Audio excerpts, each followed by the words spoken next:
You are listening to Fika with Vicky on United Public Radio, 107.7 and 105.3 from New Orleans.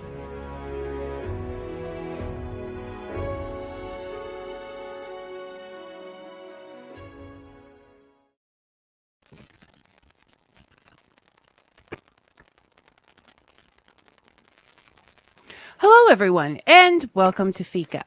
Rejoining Fika today is author M.J. Moores, and it's great to have her back. I'd love to say it's great to see her again, but due to technical difficulties, we could only hear her last time, and a lovely voice she has. But the tech gods seem to be with us today, and we're getting the whole picture. Hi, MJ. Hey, everybody. Hey, Vicky. MJ has several series out there, but we're going to focus on her newest, to be released this December 11th, the White Ravens series, Book 1, The Hollow Kiss. I think it's her best yet. Here's my Fika review. Wow! MJ Moore has upped her game with The Hollow Kiss.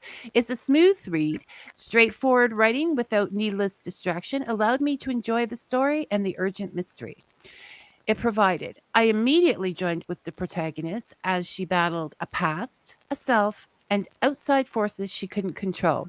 The action didn't stop, and I was left guessing until the last page. Plus, no species were disrespected in the writing of this book, which means I didn't yell out, "That's not the way a dragon, elf, or a folklorish creature character of your choice would act, even once."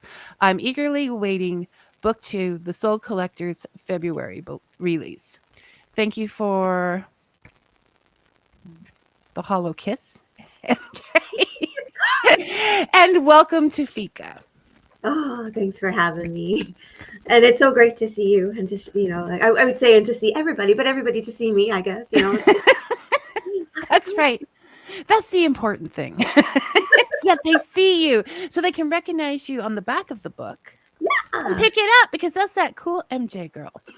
That is, and you are cool. I mean, you're a very, very young still. But the characters in your book, yes, you are really, trust me. The characters in still young. There's still so much living in those 15 years, MJ. The characters in your books, however, are even younger, just coming out of high school, and yet you seem to be able to relate to them so well. I mean, you got the the feel for them is what I'm trying to say. You still have those ideas. So did you want to tell us a little bit about The Hollow Kiss first so everybody knows what we're talking about? Sure. Why don't I read you a little bit from the back cover?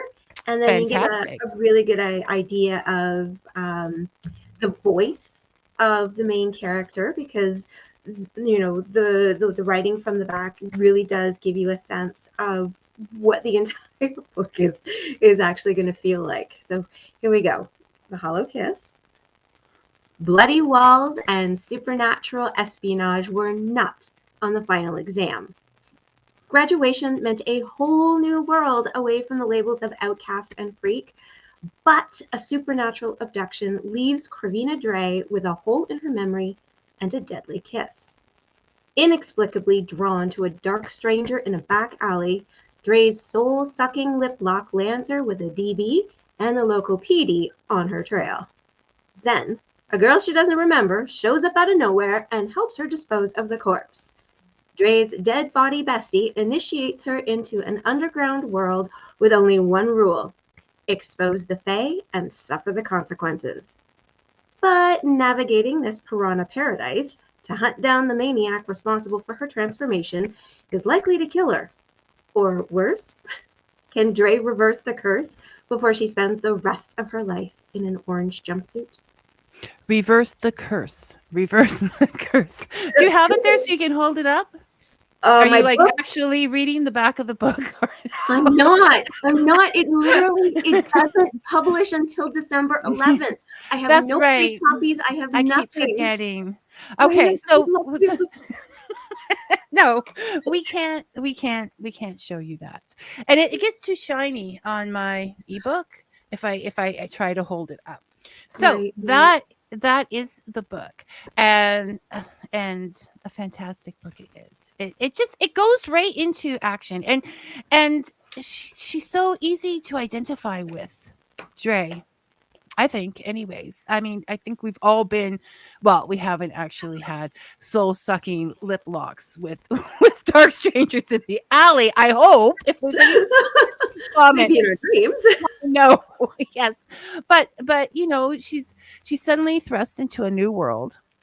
Her parents aren't the people that she thought they were.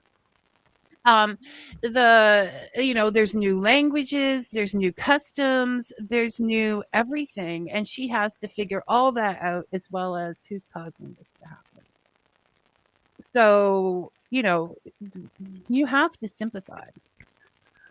And it's um not, well, I mean, when you look at it too, you think, oh, it's just another one of those stereotypical kick butt, main characters that everybody's writing these days.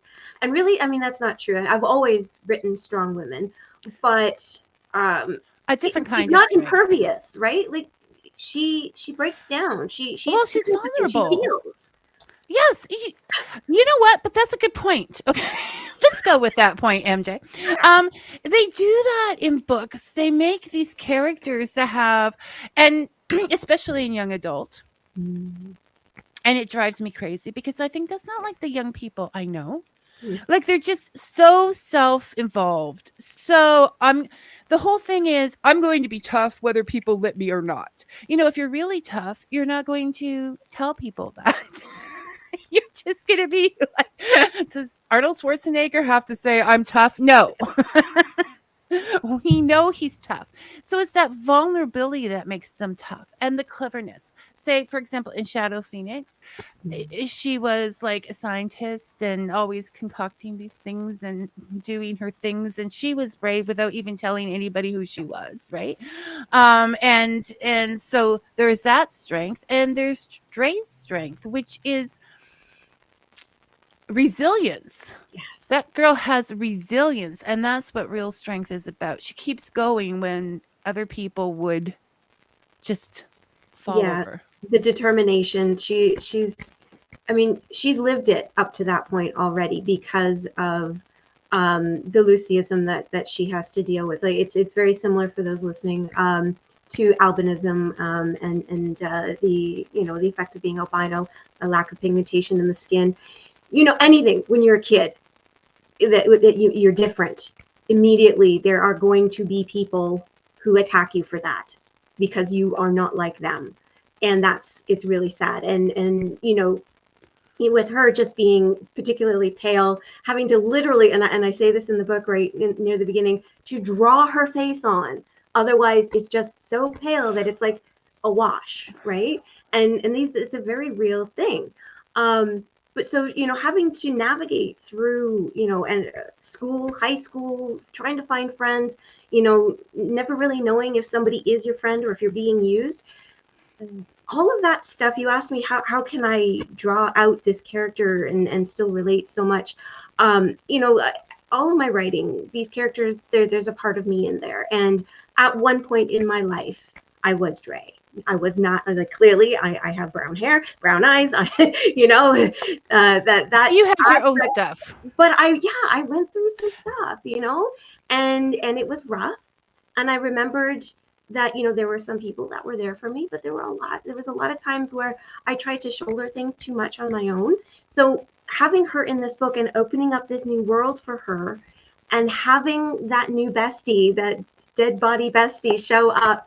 And there's a reason why Shar is helping Dre, and it comes out, right in the beginning of the story. And it is not really giving anything away, but she feels responsible for her and for what happened, being a part of what happened once, and so it's like you take that responsibility on yourself, and it's sort of like a big sister sort of mentality to start with, and then it works into that, that gradual friendship and a bond that builds between them, which is, nothing happens overnight. But trauma can bring people together. Well, trauma, yes, is a definite bringer together. But not worth it. There are other ways, people.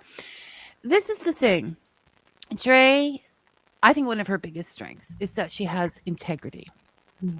Okay, she's not going to take the easy road if it means she's going to hurt somebody else. And I think all of these characters have something that they're willing to give, and their past in high school, and that very much has a lot to do with who they are. And I think that's the way it is in life as well. That you carry those things. So yeah, this is when I read it, I thought, old lady here, but I'm still I it's okay. I'm good because do I want to go back to being 18, 19 again? No. No, I don't. um, but I, sorry, I have to take a moment and think about reliving all of that. Okay. Um, but i- those things still happen to you later in life as well. You go into a new career, you go into marriage, you go into being an old lady. These are these are new places to be, new customs, and you always at those times find that everybody's telling you what to do, and you just about have becoming a parent for the first time. Oh my goodness, um, everybody is telling you what to do, and you just want to say, beat it. So this is the kind of feeling that I get from those characters. And bravo, because you can bring everybody together like that. It's a major thing. Um MJ, it really is. This is why I think I think it's your best. I really do. And Aw. I think that it can only go up from here because you've picked up some magic from I know. hanging out at the spotlight that is showing up in your work, and it's Aw. great. It's great stuff. I also wanted to say that these characters can really talk to each other, like, because they've all been through that, done there. So there's a certain patience, not with, for in society today, sometimes we're almost afraid to ask questions Mm. because we're supposed to know the answers of how different people live and different people's stuff, and asking a question it just seems to be starting an argument sometime when you're really genuinely asking the question. And I thought it was just so wonderful. I can't go into the details, people, because there would be spoilers, but I thought it was so wonderful that Char just answered Dre when she was fumbling with her questions and that, and kind of laughed at her, but not in a mean way. And it was so, if people could just do that, that would be a wonderful thing. So I really appreciated that in the book as well, the ability to ask questions and for them to understand each other, and you know And it's not like we're being unrealistic here, because there are those of us who are capable of doing this in real life, even though we don't often see it represented, you know, on the screen or in day to day. You know, it exists. We exist, and it's really about finding, you know, your group, and where you feel most comfortable, and then the people around you kind of vibrate that energy back. And I think that's, she was just discovering that, and that's a really big part of her growth in throughout the book, is realizing that, yeah, okay, I'm different, I've always been different, now I'm really different, but so are other people, and we can vibe together. well, I think that's the splendid part of it, is that they are different and yet they're the same. um when they say we all want the same thing, and in that book it was to belong. Definitely. Everybody wanted to belong, and there were so many secrets and so much hiding and so much, and that's never a good thing. So and there's more to be uncovered, I'm sure. Oh yeah. So that's what I'm saying. It kept you guessing till the very end of that book. And yet it wasn't like you sort of like thought in that direction, but still it made you go, oh, on that second last page. so, yeah, no, it definitely. Now, all the books you write, like you've written, would you call this young adult fiction? Yeah, I actually refer to it as upper YA Yeah, because because it is the a little older. characters, yeah, exactly. And young adult, generally, when they read, they're looking for characters who are a little bit older than them. Hmm. So if there's a 17 or 18-year-old reading, they're going to want to read somebody who is, at least 17 to early 20s. Right. And I don't know, just in my writing, I seem most comfortable in that pocket. So I run with it. Like, why fight it? Yeah, no. No, you go with what you want to, okay? I will accept it all. But it's still so it is way, but still it's a little bit different than what you've done before. I mean, we talked about the Demon series before, and I said some things that I haven't said before, didn't say before that, and haven't said since publicly. I'm still getting over that trauma, but but funny stuff. Then there's the I mean, this is fantasy too, depending on who you're talking to. But it's a little different. What inspired this new theme of yours? Well, surprisingly, it's a new old thing. Um, way back, when I was first getting out there and looking for representation, I think I mentioned on our previous show that my first series kind of started with a small press, and then I wound up having to take it over and dive into indie publishing. But I was still determined in those early days, in the 2010 to 2013, to get representation, to go the traditional route. So I I wrote The Hollow Kiss over NaNoWriMo, and we're in the middle of that right now, National Right. Novel Writing Month. It was my first attempt at writing 50,000 words in a month, and it was difficult for sure. But even prior to that, what spawned the idea, I was just starting to network. I was doing a lot of things online, learning about what it is to be both an indie author and somebody who wants to get into traditional publishing. So I was doing a ton of research, and my son was very young at the time, so I had time when he was sleeping to be able to dedicate to that. And one of the websites, blogs that I used to follow was by an author based out of Dublin.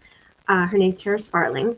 And I found her, she just spoke to me, and it resonated. There And are so, people. that sort of thing. And then one day she just popped up on her blog, an infographic about, just something fun. It was a title generator. And based on what the way these things work, Yeah. first name, letter, last name, date of birth, month, this, that. It was like 5 different columns, that you had to go through, and it would generate a title for you, including the genre of the book, that sort of thing. And it was like, okay, so let's see, based on your makeup, What you should be what writing. title you would get. Yes, So, yes. I went through and I put it all in. It's like, okay, and it came up urban fantasy. I'm like, oh, that's interesting. And then I put in another thing, and then it was like, oh, okay, my article is and then I got hollow, and then I went all the way through, and then it was kiss. So I had The Hollow Kiss, and it's So supposed to be it's been an urban fantasy. so it's been generating within you for like Well, 13 years. no, like the story's Oh. not done. Oh. So she said right at the bottom of the infographic, if you were to write this, what would the blurb be, or what would your pitch be? Tell us a little bit about what the story would be. So I literally took maybe a minute to sit there and think about it, and I went, okay, yeah, all right, this is what it would be. This is who the character would be. This is the situation, and then I left it. And I went, ha ha ha, wasn't that fun? But it wouldn't leave me alone. So that was back in early 2014. So Okay. that 2014 November, because it wouldn't leave me alone, I wrote the darn story. And I started putting it out to agents and small publishing houses and mid-sized publishing houses, trying to get representation. I did this for over a year, and it just sat on my computer after having been edited, and you go through everything and polished and ready to go. And then I started working on Shadow Phoenix, just so I had a side project, was still going through and building my following for my indie side, but I was determined. I was going to get represented with The Hollow Kiss. This was the pinnacle. This was some of my best writing, as you said, ever. And I was immersed in the story and the characters, and I loved the world, but it never went anywhere. I just kept getting rejection after rejection, or I'd get we have one that's similar, so we can't take this one on. And it was just like, okay. So then, it literally got put in the drawer, and I forgot about it until Shadow Phoenix finished. And then when Shadow Phoenix was done, I was staring at my screen. I'm writing my newsletter to my followers, and I said, so what should I do next? And I listed off 3 different projects, none of which was the Hollow Kiss. And and then all of a sudden, literally 24 hours after I sent that out, I was like, oh, I know what project I need to do. I have this story that's been completely edited and everything else, and it's been sitting for 7 odd years here, more, just gathering dust, doing nothing. I loved that story, so I revisited it, and I read through it, and I updated it, and I fixed some things. So again, we're back to making sure that it fits for now, because it fit for then. Yes, but 11 years, a lot has changed. Right? Tech-wise. Like, Yeah. it's funny when you go back and watch, shows that seem like they were there yesterday, like X-Files, and they don't have cells at the beginning, right? So 11 years makes a lot of difference in this world. It does. And so it was a rebirth, I guess, for that book. And then when I was done, and I sent it through to my current editor. And so she helped me polish it up, and I had a proofreader, and I had a beta reader, and going through all these things just to make sure that it was ready, because I knew intrinsically inside me, like you It was said, the one. this is something like I've never written before, and even more so after I had gone through and looked it over again. So then when my editors had it, and I knew I wasn't going to be able to touch it for a month or two, I started writing book 2, and I wrote book 2 in a month this year. And so it was just like, yes. It was there. It was waiting. It was just, you just needed to give it time to sit. And I think a lot of writers say that, like, I wasn't ready. This book has been with me for a long time, but I wasn't ready for it. So it was asking you to perfect your art. Yes. Because that is the true baby, and you wanted to give it a good place. That's why you held on to it for. Yeah. And I mean, even just, there was so much learning I still had to do, and to make the choice and have it feel right to say, okay, this doesn't have to be traditionally published. I can do this on my own. I know how to do it, and I know the steps I need to take now, even though I didn't back then, but I was still learning and figuring it out.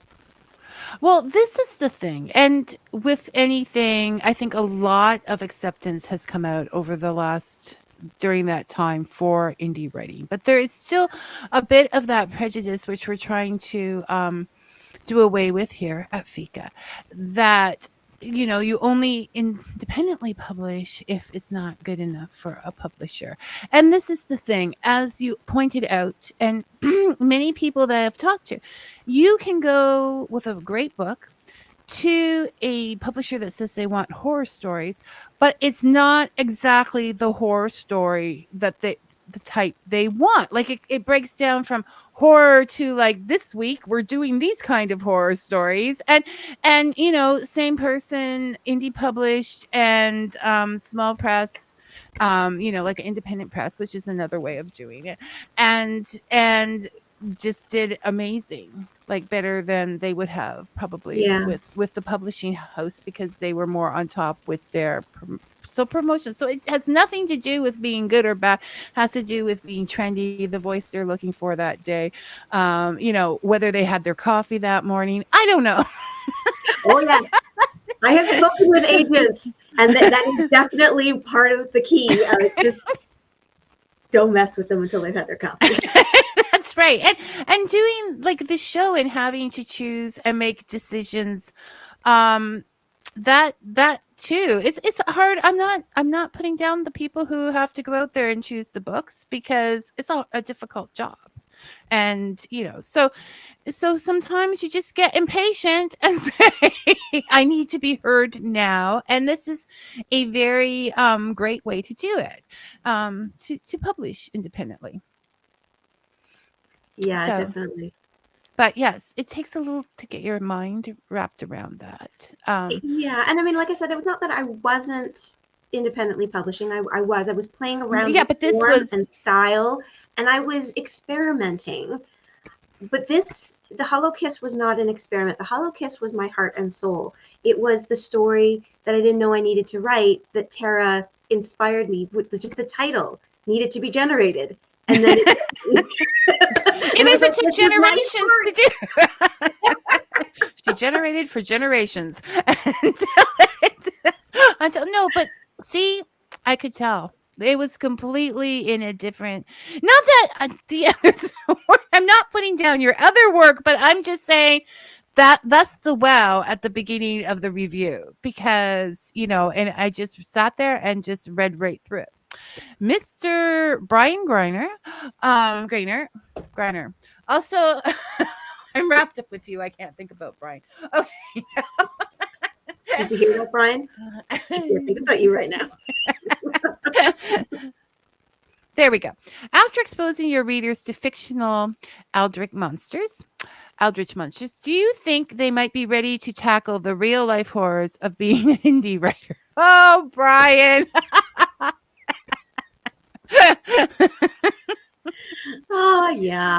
Well, I mean, and he's very, as tongue in cheek as that is, there is a lot of truth to that, and we all have steps that we need to go through, and there are our own monsters. It's not just vampires and witches and dragons that you're dealing with, and werewolves and what have you. We have the same I guess things in our, it's those voices that say, no, you can't do it, or no, you've tried that already, or oh yeah, no, it's not as good as so and so's, and we're always comparing against other people instead of comparing against ourselves. What have I done? How am I doing? Am I ready to take the next step? And so it's getting rid of those personal monsters that will actually help us indie writers take that leap forward and make the next step. And to keep acting where you feel comfortable till you get there. Like you have done, how many books do you have out there? This will be 20. Yeah, see? You did your groundwork. We've discussed that before. You don't just come out there and be Neil Gaiman, okay? Oh gosh, no. You take and you have to work your way out there bit by bit. So the idea that I'm going to write the great American novel and and get all this acclaim, it's not going to happen the first time out. Write some short stories, maybe a grocery list. I don't know, but put something down on paper to get to that point. And it's also, this is where indie comes in as fantastic as well, because, there was a time where there was all those pulp magazines and those books with that you could buy for a quarter or whatever that had all these stories in, and this is where people like Ray Bradbury worked their way up to being those names. We don't really have that now. It's like books are expensive and people want the book, so indie is a great place to be able to flex your muscles and see what the people like out there, and because they can be deadly in the Amazon reviews. Oh yeah. So just speaking of those Amazon reviews, I mean, even if I get a 1-star, and I have a few 1-star reviews on some of my series, but if you read those 1 stars, you'll see that the person who was reading that particular book, they weren't getting out of it what they expected, and they will often say, I expected this, this, and this, and it's like, well, that's not what this book is about. and that's not what the story is about. But thanks for trying it, and I appreciate you, and now other Oh, people. stop being nice, Well, MJ. no, I mean, think about it. Now other people will see that and go, oh, but I want those things too, so I better not read this one. And Well, then someone this else is will it. say, oh, so it is what I thought it was going to be. So I'm going to ignore that 1 star and go with the other 4 and 5 stars reviews and focus on that instead. I think that we should. Well, see, I rebel against the star thing completely because I can't compare. If you like him, Shakespeare to a cookbook. Like, wait, who designed this whole thing? Like, you can't. Somebody. It's a really, really good romance, or like someone's done 30 years of research for this tech book, right? You can't compare. Everybody, if I like it, they were courageous, they finished that book that I like, they get 5 stars. Okay, that's just the way I do it. Otherwise, I'm like, okay, I'm not writing the review. But I'm so far behind on reviews. I don't want people to think that I didn't write a review because I didn't like the book, because that's not true. I'm just behind. But the point is that sometimes people, they should be reviewing the book as is, period. I just want them out there to know. And it's kind of sad when you have your book out there and somebody gives it a 1-star review because they misinterpreted it. Yeah. I mean, but I've always said we should have warning labels for certain things on books, whether it's, certain kinds of traumas or whatever. Yes. that's going to. But I want to talk to you about that. Because your books are always full of food. And the one thing that you describe, I don't know how you describe it. There's a certain a fried chicken company that I'm not mentioning by names because they're not sponsoring me. If they want to be mentioned by names, there's a certain fried chicken company, which I haven't had for ages. They just put one in like 2 minutes, literally from my house. And you have this whole thing where she is downing this chicken. So I was just like, I wonder if that non-named chicken fried chicken establishment is open at 2:00 in the morning, because this is where I'm reading it. So, are you getting big bucks for product placement? Does writing make you hungry, or are you like, you just mean?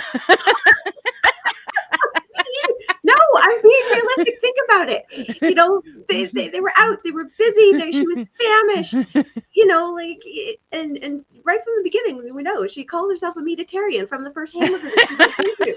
And, it's just one of those things where she's a teenager. They consume. I remember, I'm still like that, but I love food. I do.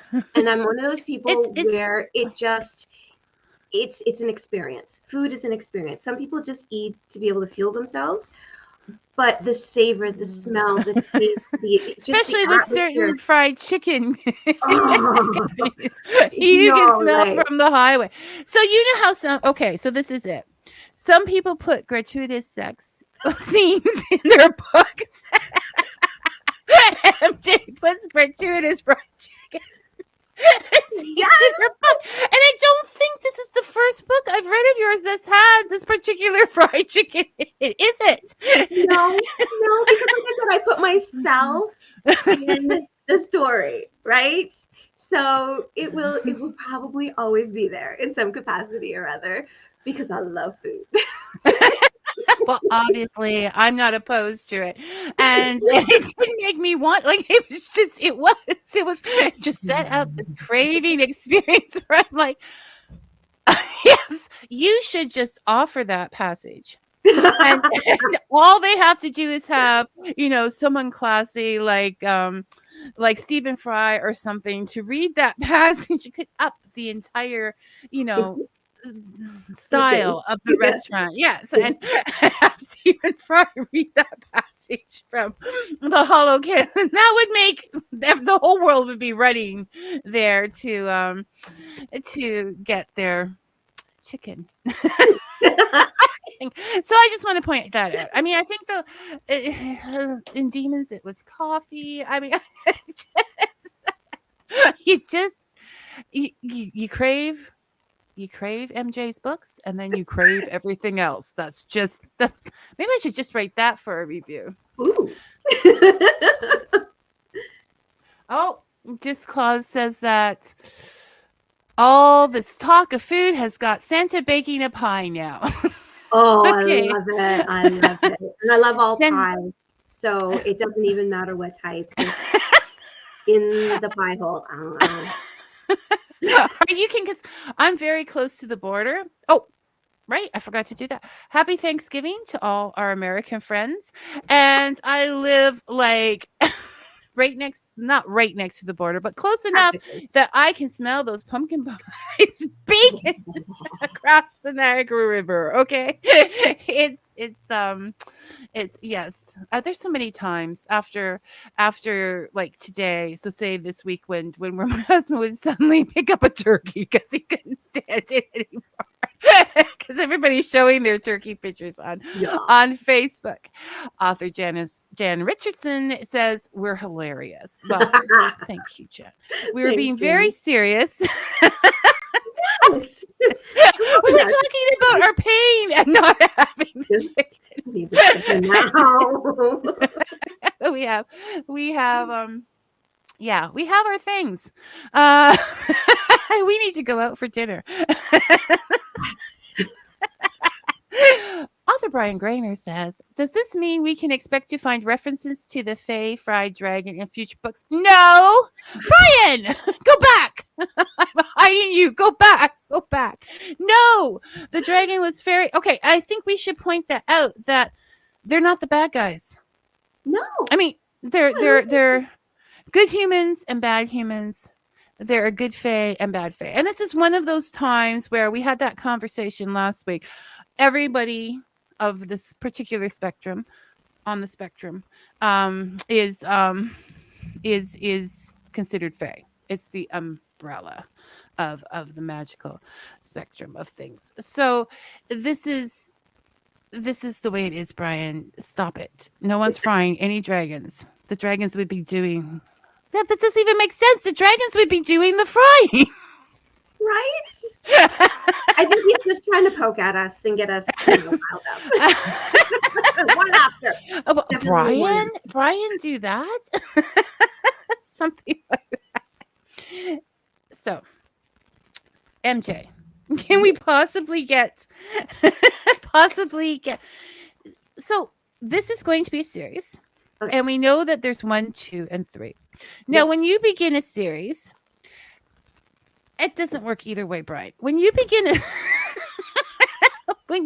a series, do you know how many books are going to be in that series? Like as you sit there, or do you just know there's going to be 3 at this point, and whatever else? I have a pretty good idea of approximately how many books the main arc will take. With this, originally I was thinking it was going to be 4 books, but then I realized that there wasn't enough in my initial idea of what book 3 was going to be to have it stand on its own. So I combined my ideas that I had for books 3 and 4 and just put them all into book 3 instead. So that made a nice, fluid, comfortable arc, no dips, it seemed to work a lot better that way. But that 4-book idea was back 11 years ago. And then it's this year when I was polishing everything off, it was like, no.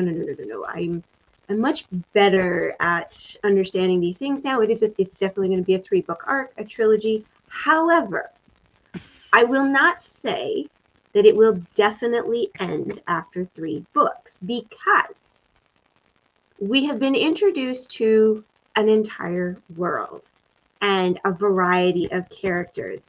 And if I find that my readers want more, I will give them more, because there is more that could come. And you are, yes, I've had authors on that still call their series of 8 books a trilogy. Because that's what they said in the beginning. So, it's just a trilogy with 8 books. And we can do that if we want to. Sure. But you are definitely a fan of series. I mean, I am, because as a reader, I know the characters and I don't have to give them up so soon. Yeah. But as a writer, you are as well, aren't Yeah, you? I enjoy, well, I enjoy popping around and doing lots of different things. I like my historical science fiction where we've got our steampunk. I like my fantasy, epic fantasy sci-fi where we're on another planet, you know, and I've got the urban fantasy, I've got romantic suspense. I like to jump around. And while some of my series are done, like my first sci-fi fantasy, The Chronicles of Xenia, um, and I've actually had some people say, "Well, aren't you going to write any more in that world?" I'm like, "Not really. Maybe I don't. I have no plans. I have, you know, dozens upon hundreds of dozens of thousands of ideas that I want to eventually get to. But what sells is if you can make your first book feel relatively complete for those people who need to know, you know, there's no And it cliffhanger at was. the end. Right. And so the question that was brought up at the beginning is answered at the end. There are lots of other questions that come up along the way, but nothing is so pertinent that you don't feel satisfied, is, at least was my hope, by the time you got to the end. And it's the same thing with the first book in all of my my series, just because having that standalone for those people who need the standalone is important. But then having the series for those of us who love diving into and living with these characters longer is also important. The longest series would be the Demon Tales series that I have going, and I write that with my partner, Nancy M. Pattenden. And that one, it's nice because it's a novella. I only have to do one a year because she does the other one, and we flip flop back and forth with editing. And we always talk about character development together. So, I mean, it's like we're both writing the books at the same time, but, you know, one of us is actually doing the writing. So that's like a little treat, you know, it's the candy that you get to say to yourself, oh, you did a good job. Here you go. Now you can write this You story. finished the book. Right. And so that gives me a really nice mental break from living too much in one particular place. And then I can have my fun, have my cake and eat it too, eat that pie in the pie hole. And you know, and still dabble in all the different genres and with all the different characters I enjoy while carrying on with a series and or starting something new if I want to. So really, why just have one when you can have it all? I'm now picturing you as like the platinum blonde from the 50s, right? The whole Maryland. But even with Demon Tales, even though there are so many of them, Yeah.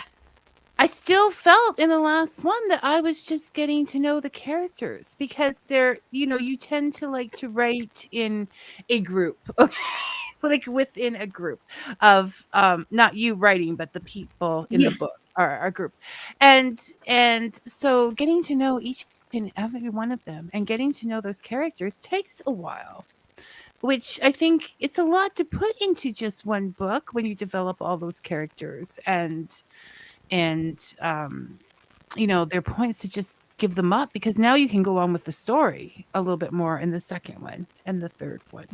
So do you read series as well? I do. There are several that I enjoy. I don't read as much as I'd like to be able to read these days. Just, you know, You life. have a busy life. Yeah. And, you know, I want to be able to get books out for my readers as well. And it's one of those things where I guess, like one of my favorite series I started way back in post-secondary education. And it's the Green Rider series with Kristen Britton. And she only put out one book every 2 years, which drove me insane. Yeah, no, get them ahead, baby. Get them ahead. Like she would take a year to write it, and then she would take a year to edit it and get it out. And but that was her process. She was a forest ranger. I don't even know where, but some forest somewhere in the U.S. And so she had a job to do, right? You know, she was on the job and writing on her spare time. And but the books, they captivated me, and I still have a couple I haven't gotten to yet. I'm still buying the next one Yeah, and the yeah, next because one you because I'll get there eventually, you know. And I will always go back and read book one before I to catch myself up again. Yep, yes, because no. it might be a year or more, and so I have to give myself that time to be able to read all those books again because they are huge. She writes epic fantasy, and it really does pull you in. And I don't want to say when I start the next book or the most current book. Where was I? Exactly. I want to already be there, and so that's why I'm not getting as much reading in. But I do love series. When I have just a single standalone, those are great. Those are fun, and I'll flip through them if I need some brain candy to get me through a night. Fantastic. But generally, going into it, I go for the long haul. I was gonna say, this is like, depending on your dating preferences. Yeah. MJ's not there for just a one book stand, man. She needs commitment. And see, no, this is a scary thing, and something I want to talk to other indies writers about. If you start a series, finish it. Like sometimes, or like get that second book out or that third. Sometimes I feel like I really am leaning towards people who already have a chunk of a series done. Because I can trust them. I hear that too. Like often when I'm out selling, it doesn't matter if it's at a market or at a local bookstore or an indie bookstore, they come up to me and they say, "Is the series done?"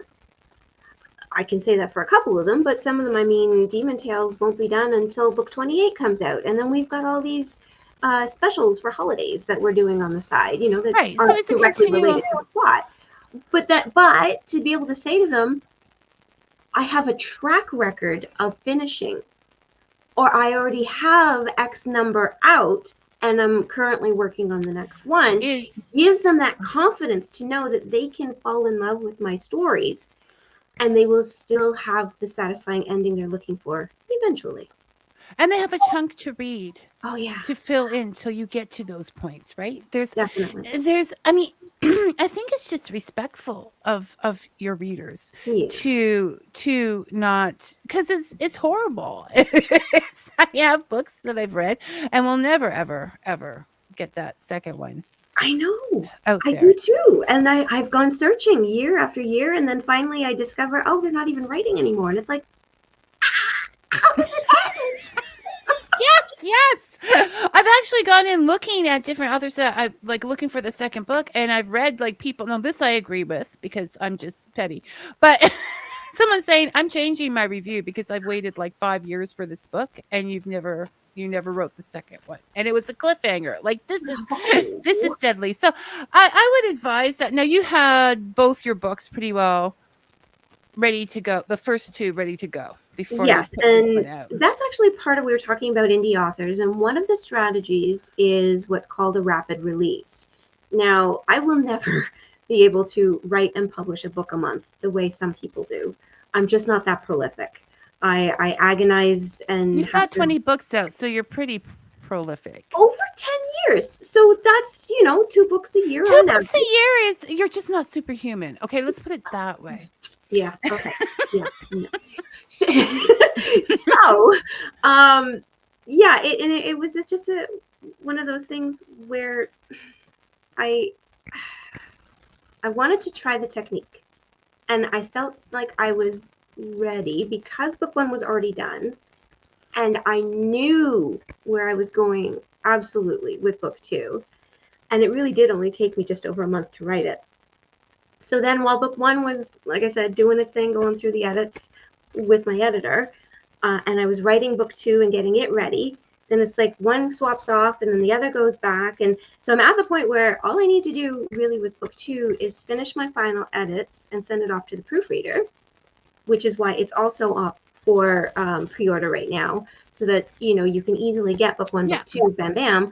It's not being released till February, as we mentioned, but then in theory, that's 2 months from December to February, and then from February to April, that is my goal for book 3. But I didn't want to put a pre-order up yet because I don't want to guarantee something that I can't guarantee myself. Who knows what's going to happen in that? She guarantees that the book is coming out. It is. She just can't guarantee the date.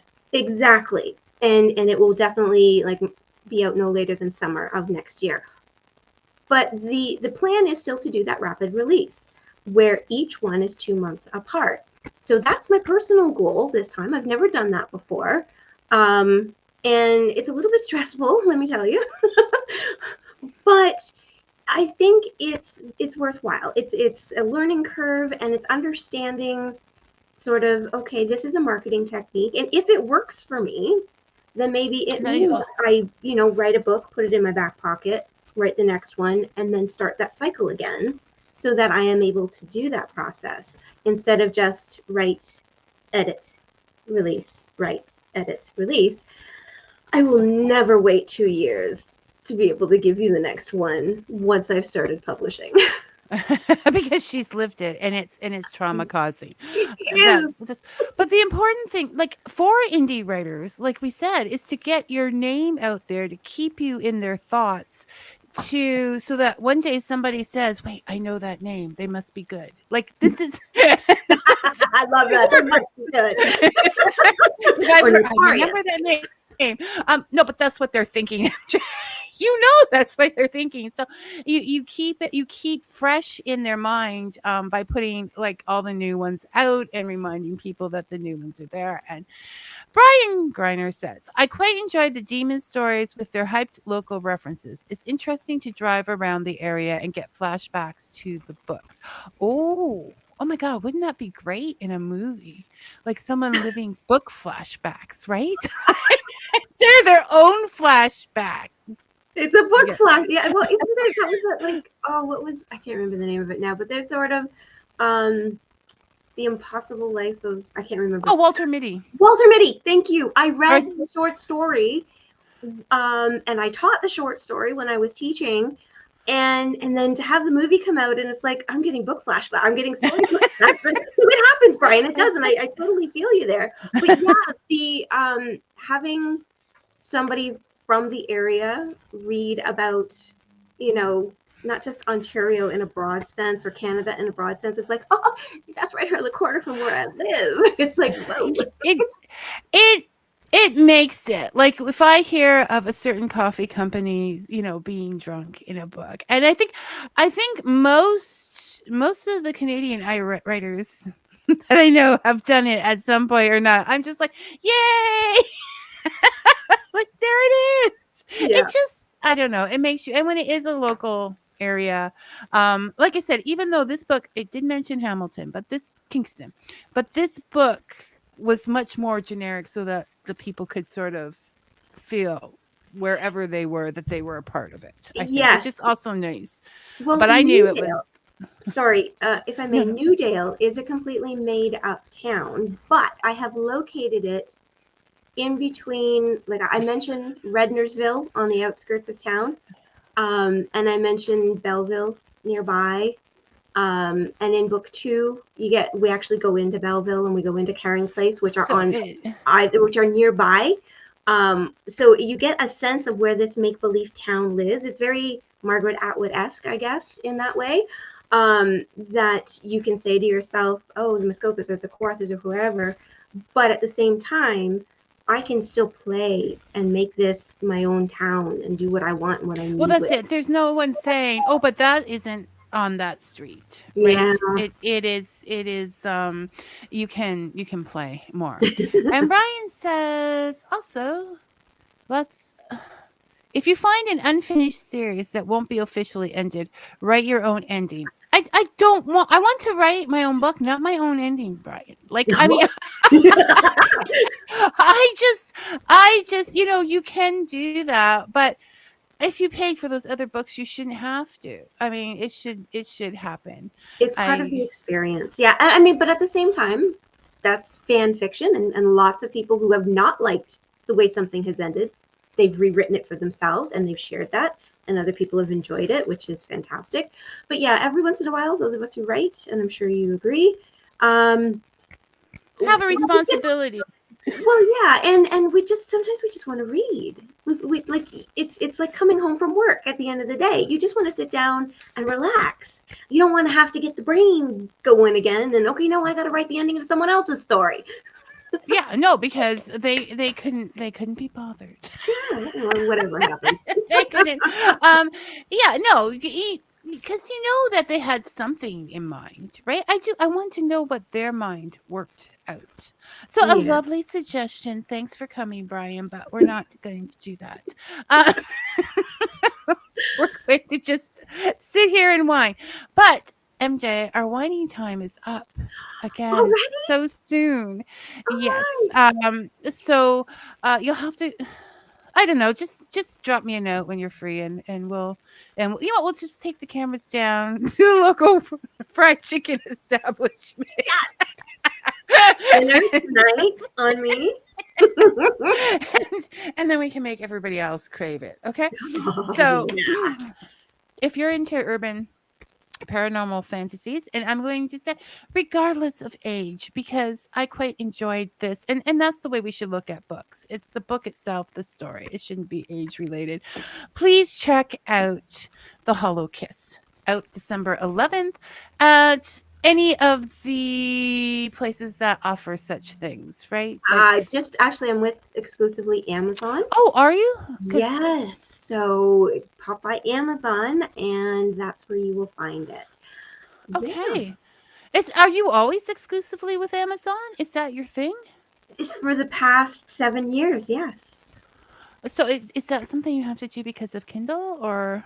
Yeah, if you want to be a part of the Author Select program and be able to do, again, we're talking indie again, people. So if you want Yeah. to be able to have the ability to do sales, um, offer books for free certain days, then you are part of their program.